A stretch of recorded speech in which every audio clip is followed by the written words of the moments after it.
नमस्कार साथियों, कक्षा 6 से कक्षा 12 के अंतर्गत सामाजिक विज्ञान के हम सेशन के बारे में बात कर रहे थे। तो आज हम भूगोल के अंतर्गत कौन सा अध्याय पढ़ने वाले हैं, तो वो हो जाएगा 7वां अध्याय। ठीक है, 7वां अध्याय हम पढ़ने वाले हैं।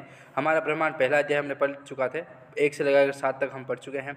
हमारा ब्रह्मांड, सौर परिवार, अंतरिक्ष की खोज, ग्लोब, मानचित्र, महाद्वीप और महासागर, यहाँ तक हमने बात कर ली थी। तो आज 7वां पार्ट आता है, 7वां अध्याय आता है पर्यावरणीय प्रदेश। तो शुरू करते हैं पर्यावरणीय प्रदेश को।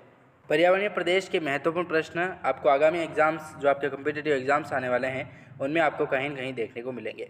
तो पर्यावरणीय प्रदेश का पहला प्रश्न सोल्व करते हैं। तो देखिए, पृथ्वी पर सूर्य की किरणें सीधी कहाँ पर पड़ती है। तो देखिए, बहुत आसान सवाल है, लेकिन आपको ये परीक्षा में घुमा फिरा के पूछे जाते हैं, इसलिए वहाँ पर कंफ्यूज नहीं होना है। बहुत ही आसान सवाल है और 0 आपका जो बेस लेवल होता है उसके आधार पर ये प्रश्न सोल्व कराए जाएंगे। तो पर्यावरणीय प्रदेश के अंतर्गत बात करते हैं। तो देखिए, पृथ्वी पर सूर्य की किरणें सीधी कहाँ पर पड़ती है, तो वो पड़ती है भूमध्य रेखा पर। ठीक है, सूर्य की जो किरणें हैं वो पृथ्वी के भूमध्य रेखा पर सीधी पड़ती है, ये आप याद रख सकते हैं। तो वहाँ पर गर्मी भी ज़्यादा ही होगी, तो उस पर से आप शायद अपने दिमाग की कैपेसिटी के हिसाब से आप इसको समझ भी सकते हैं। पृथ्वी पर सूर्य की किरणें सबसे अधिक तिरछी कहाँ पर पड़ती है। तो देखिए, जो ध्रुव है उन पर तिरछी पड़ेगी, क्योंकि भूमध्य रेखा जो भूमि के मध्य में जो रेखा है भूमध्य है, तो वहाँ सीधी पड़ रही है। तो जो ध्रुव होंगे, पृथ्वी के जो ध्रुव होंगे, वहाँ पर किरणें तिरछी ही तो पड़ेगी। ठीक है, फिर बात करते हैं भूमध्य रेखा से ध्रुवों की तरफ बढ़ने पर तापमान में क्या परिवर्तन देखने को मिलता है। तो देखिए, बहुत ही बढ़िया प्रश्न है कि भूमध्य रेखा से ध्रुवों की तरफ बढ़ने पर तापमान में कमी देखने को मिलती है। ठीक है, क्योंकि ध्रुव पर तो जो है, ध्रुव पर ठंडक रहती है और भूमध्य रेखा जो सीधा तापमान पड़ रहा है, तो वहाँ पर गर्मी ही रहेगी। ठीक है, तो ध्रुवों की तरफ जब हम बढ़ते हैं तो तापमान में कमी देखने को मिलती है, इसीलिए ध्रुवों पर बर्फबारी होती है। प्रेयरी घास के मैदान कहाँ पर पाए जाते हैं। तो उत्तरी अमेरिका के अंतर्गत प्रेयरी घास जो है उसके मैदान पाए जाते हैं। नेक्स्ट क्वेश्चन देख लेते हैं। देखिए, नीलगिरी की पहाड़ियाँ कहाँ पाई जाती है। तो नीलगिरी जो है वो तमिलनाडु में स्थित है, तो नीलगिरी की जो पहाड़ियाँ है वो भी तमिलनाडु में स्थित होगी।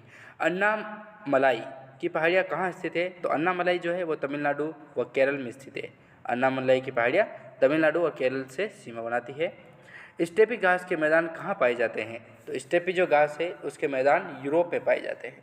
याक का संबंध किस मरुस्थल से है। तो शीत मरुस्थल जो लद्दाख का है, वहाँ पर याक का संबंध है। ठीक है, याक जो आते हैं जंगली भैंसे जिन्हें कहते हैं याक, तो उनका जो संबंध है वो किस मरुस्थल से है। तो शीत मरुस्थल जो लद्दाख है उनसे संबंधित है। एस्किमो के बर्फ़ से बने घर क्या कहलाते हैं। तो उन्हें इग्लू के नाम से जाना जाता है। ठीक है, एस्किमो आपने कभी सुना नहीं होगा, तो ये याद रखिएगा कि एस्किमो जो है उनके बर्फ़ से बने हुए घर क्या कहलाते हैं, तो उन्हें इग्लू के नाम से जाना जाता है। फिर बात करें तो सील तथा वालरस किस क्षेत्र में पाए जाने वाले जीव हैं। देखिए, सील और जो वालरस होते हैं वो किस क्षेत्र में पाए जाने वाले जीव हैं। तो वो ध्रुवीय क्षेत्र के जीव हो जाएंगे। ठीक है, जो ध्रुवीय क्षेत्र है उनके जीव हैं सील और वालरस, जो बर्फीले इलाकों में रहते हैं, तो ध्रुव पर बर्फ ही है।